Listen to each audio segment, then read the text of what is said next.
Bom dia! Salmo 24.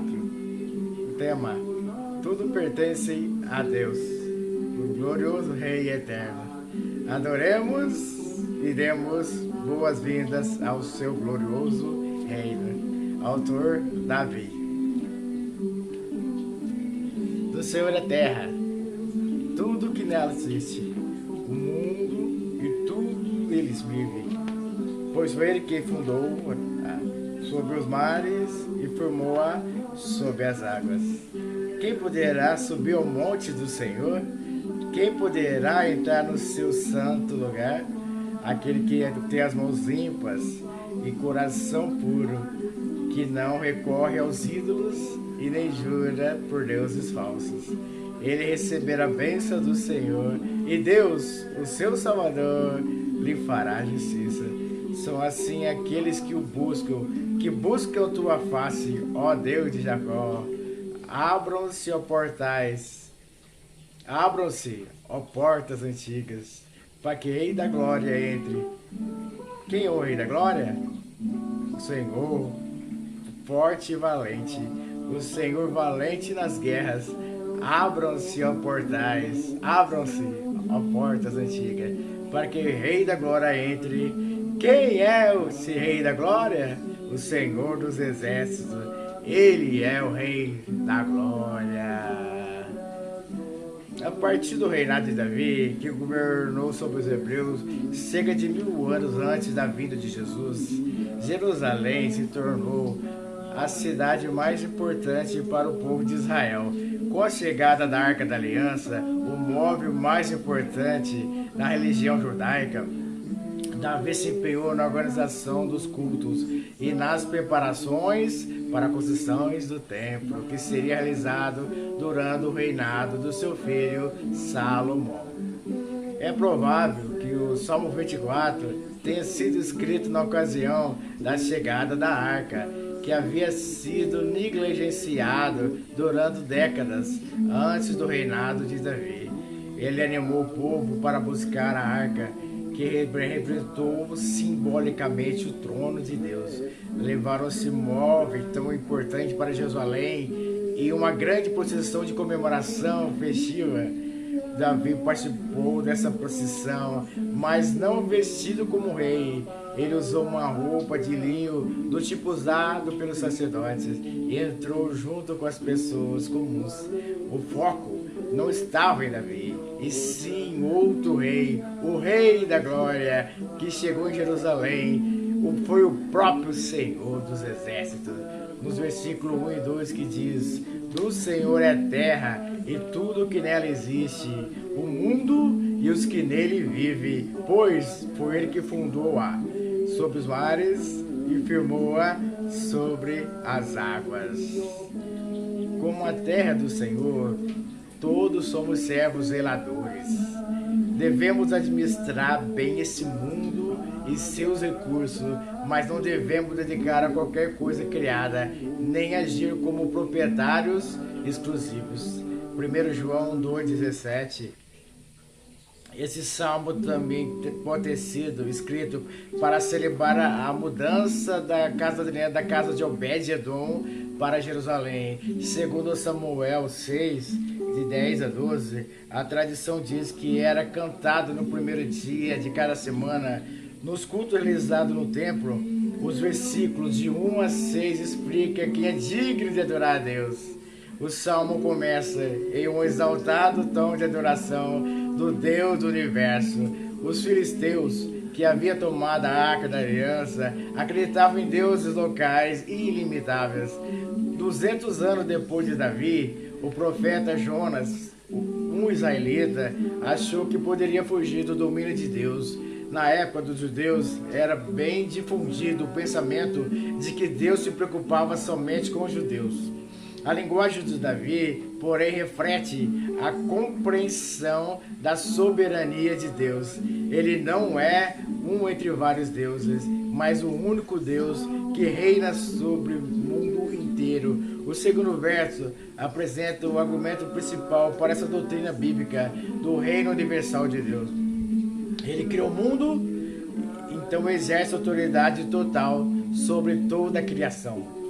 Uma vez que o homem reconheça a existência do seu Criador, ele deve buscar conhecimento de Deus e da sua vontade. Mas será que há condições para ter comunhão com um ser tão poderoso? Davi levanta essa questão, que é muito parecida com a interrogação que inicia o Salmo 15, no verso 3. Quem subirá ao monte do Senhor? Quem há de permanecer no seu santo lugar? A resposta, que frisa algum aspecto da integridade espiritual que Deus deseja das suas criaturas, encontra-se no verso 4, que diz: aquele que tem as mãos limpas e o coração puro, que não recorre aos ídolos e nem jura por deuses falsos. Deus quer mãos limpas, não envolvidas em práticas pecaminosas, mas a espiritualidade que ele deseja vai muito além dos atos visíveis. Ele não quer apenas mãos, mas um coração puro e uma alma honesta.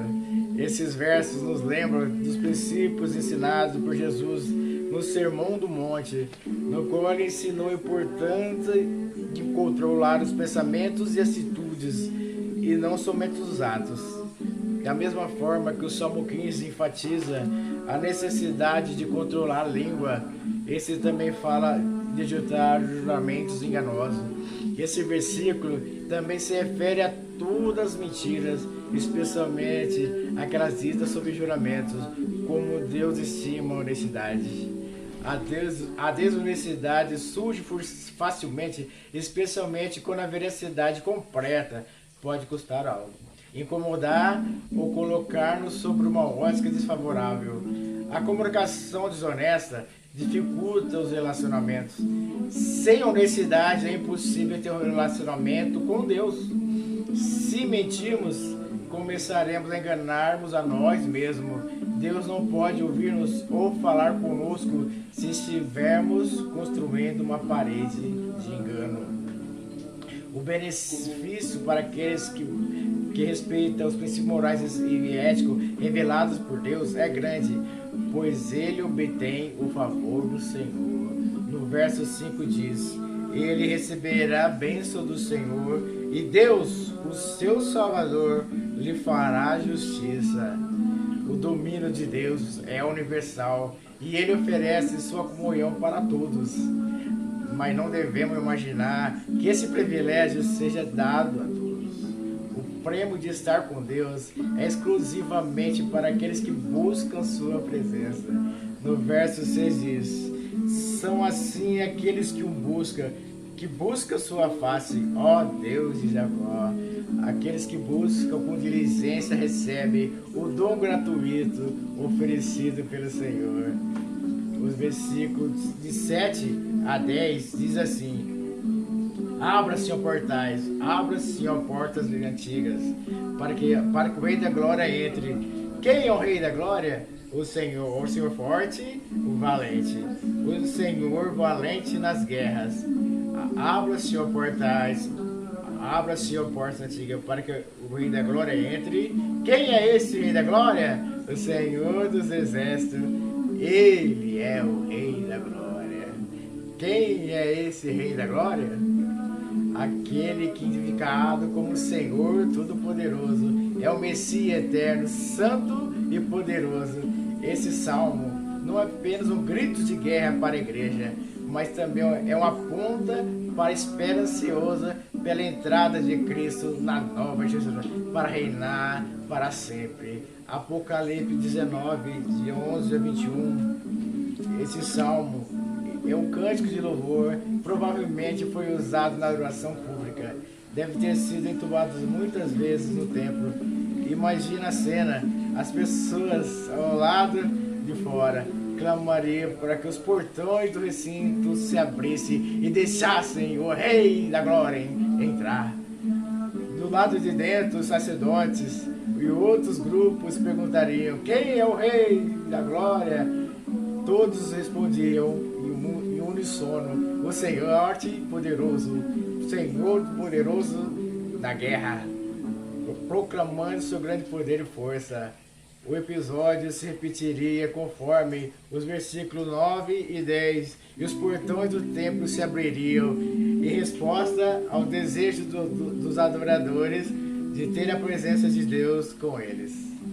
Essa teria sido uma lição importante para as crianças que participavam do culto. Esse final do céu é incrível. Davi bane qualquer noção da sua própria importância e dirige toda a honra a Deus. Abram seus portões, pois o Senhor, o Rei da Glória, deve ser recebido e bem-vindo no meio do seu povo. Ele é o forte e poderoso Senhor dos Exércitos, que entra pelos portais eternos para governar para sempre. Duas vezes o salmista pergunta: quem é o Rei da Glória? Não há dúvida, apesar de serem reis abençoados e prósperos, nem Davi, nem seu filho Salomão tinham direito ao título de Rei da Glória. O Rei da Glória era e sempre será o poderoso Senhor que criou o mundo. Nos ensinamentos do Novo Testamento, cada pessoa que se converte ao Senhor é o templo onde Deus habita. Devemos manter os portões do nosso coração sempre abertos para receber o único que tem o direito de governar em nossas vidas. Deus te abençoe. Fui! A Deus seja a glória! Amém!